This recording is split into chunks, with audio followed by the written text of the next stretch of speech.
달콤한 말씀, 행복한 하루. 오늘도 하나님 말씀 앞에 오신 강서공동체 여러분 환영합니다. 오늘 말씀은 예레미야 15장 1절에서 9절까지 말씀입니다. 여호와께서 내게 이르시되 모세와 사무엘이 내 앞에 섰다 할지라도 내 마음은 이 백성을 향할 수 없나니 그들을 내 앞에서 쫓아내보내라. 그들이 만일 네게 말하기를 우리가 어디로 나아가려 하거든 너는 그들에게 이르기를 여호와께서 이와 같이 말씀하시니라. 죽을 자는 죽음으로 나아가고 칼을 받을 자는 칼로 나아가고 기근을 당할 자는 기근으로 나아가고 포로될 자는 포로됨으로 나아갈지니라 하셨다라.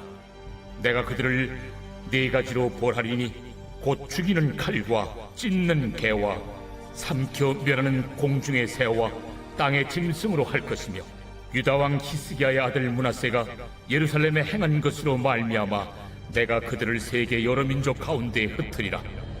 예루살렘아, 너를 불쌍히 여길 자 누구며 너를 위해 울 자 누구며 돌이켜 내 평안을 물을 자 누구냐. 네가 나를 버렸고 내게서 물러갔으므로 네게로 내 손을 펴서 너를 멸하였노니 이는 내가 뜻을 돌이키기에 지쳤음이로다. 내가 그들을 그 땅의 여러 성문에서 키로 까불러 그 자식을 끊어서 내 백성을 멸하였노니 이는 그들이 자기들의 길에서 돌이키지 아니하였음이라. 그들의 과부가 내 앞에 바다 모래보다 더 많아졌느니라. 내가 대낮에 판을 시킬 자를 그들에게로 데려다가 그들과 청년들의 어미를 쳐서 놀람과 두려움을 그들에게 갑자기 닥치게 하였으며 일곱을 낳은 여인에게는 쇠약하여 기절하게 하며 아직도 대낮에 그의 해가 떨어져서 그에게 수치와 근심을 당하게 하였느니라. 그 남은 자는 그들의 대적의 칼에 붙이리라. 여호와의 말씀이니라. 하나님께서 이전의 간청, 유다를 온전히 버리시니까 와 관련된 질문, 왜 치료 대신 두려움입니까에 대해 응답하셨습니다. 이스라엘 백성의 죄는 습관적이어서 심판이 불가피했습니다. 모세와 사무엘의 기도로도 하나님의 심판을 막을 수 없었습니다. 모세와 사무엘은 과거 이스라엘 백성을 위해 중보 기도를 했던 하나님께 신실한 지도자였습니다. 모세는 이스라엘 백성이 광야에서 죄를 지었을 때 하나님의 진노를 이스라엘 백성에게서 돌이켜달라고 간청했습니다. 사무엘은 이스라엘 백성들의 대적 블레셋을 격파하시고 이스라엘 백성이 죄를 범했을 때 하나님께 진노를 돌이켜달라고 기도했습니다. 그러나 본문의 시점에서 이스라엘 백성의 상황은 아주 끔찍해서 모세와 사무엘이 기도한다 해도 소용없을 것입니다. 이스라엘 백성의 운명은 분명했습니다. 그들의 앞에 4가지의 벌이 기다리고 있었습니다. 어떤 사람들은 아마도 재앙으로 인한 죽음에 처할 운명이었습니다. 다른 사람들은 바벨론 군대의 칼에 죽을 것이고 또 다른 사람들은 예루살렘이 공격당할 때 기근으로 죽을 것입니다. 하지만 죽음이 정해지지 않은 자들은 포로로 끌려갈 것입니다. 미래의 4가지 벌에는 죽은 자들이 개와 새, 들짐승들에게 먹혀 죽는 것 또한 포함되었습니다.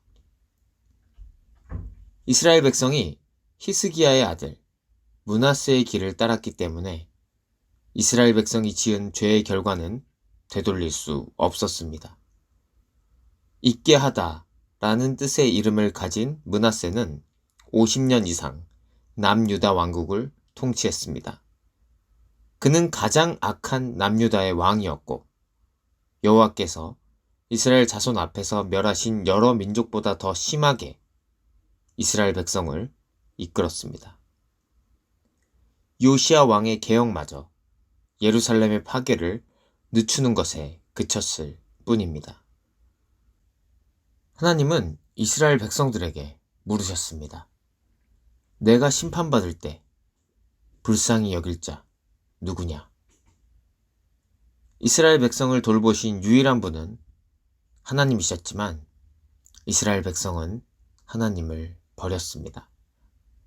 그래서 하나님은 뜻을 돌이키시지 않고 이스라엘 백성을 멸하겠다고 맹세하셨습니다.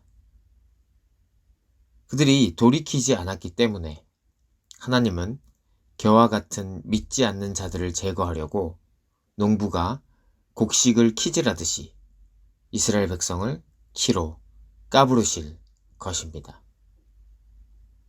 심판 때에 파멸시킬 자가 모든 이스라엘 백성에게 닥칠 것입니다. 바벨론 군대가 남자들을 사륙하여 남편을 잃은 여인이 바닷모래보다 많아질 것입니다. 당시 7 아들의 어머니가 되는 것은 행복과 안전의 정점을 상징했습니다. 하지만 그녀는 자식들을 잃고 쇠약하여 기절할 것입니다. 이 어머니는 육신의 어머니를 의미할 수도 있지만 안전하다고 느꼈으나 비극적인 상실을 겪은 예루살렘을 어머니로 묘사하고 있을 가능성도 있습니다. 결국 남은 자도 칼에 죽을 것입니다. 어떤 경우이든 바벨론은 예루살렘과 그 안에 살던 이스라엘 백성을 말살할 것입니다. 모든 일에는 임계점이 있습니다. 신앙도 마찬가지입니다. 임계점을 넘어서면 더는 돌이키기 어렵습니다. 이스라엘 백성의 타락은 임계점을 넘어섰고 이제 모세와 사무엘과 같은 신실한 지도자가 호소한다고 할지라도 하나님은 듣지 않으실 것입니다. 오직 절망만이 그들을 기다리고 있습니다. 희망을 기대할 수 없습니다. 하나님은 비극의 원인을 므낫세의 범죄 그리고 이스라엘 백성이 하나님을 버렸기 때문이라고 밝히십니다. 오죽했으면 오래 참으신 하나님도 더는 참을 수 없다고 지쳤다고 말씀하시겠습니까? 키질은 알곡과 쭉정이를 분리하는 작업입니다. 백성에게 남은 것은 쭉정이와 껍데기뿐이었고 공평과 정의, 자비를 잃은 신앙 공동체의 운명은 흩어짐이 될 것입니다. 하나님이 원하시는 공평과 정의, 자비의 나라가 되면 그 자손이 바닷모래보다 많아지고 그들을 통해 세계가 복을 받는다는 것, 이것이 언약입니다. 하지만 그들이 이 약속을 밥 먹듯 어겼기에 남편과 아들을 잃은 과부가 바닷모래보다 많아질 것이라는 말을 듣습니다. 축복이 저주로 역전된 것입니다. 사랑하는 강서침례교회 성도 여러분, 오늘도 하나님과의 약속을 지켜 축복을 누리는 백성으로 살아가는 하루 되시길 축복합니다.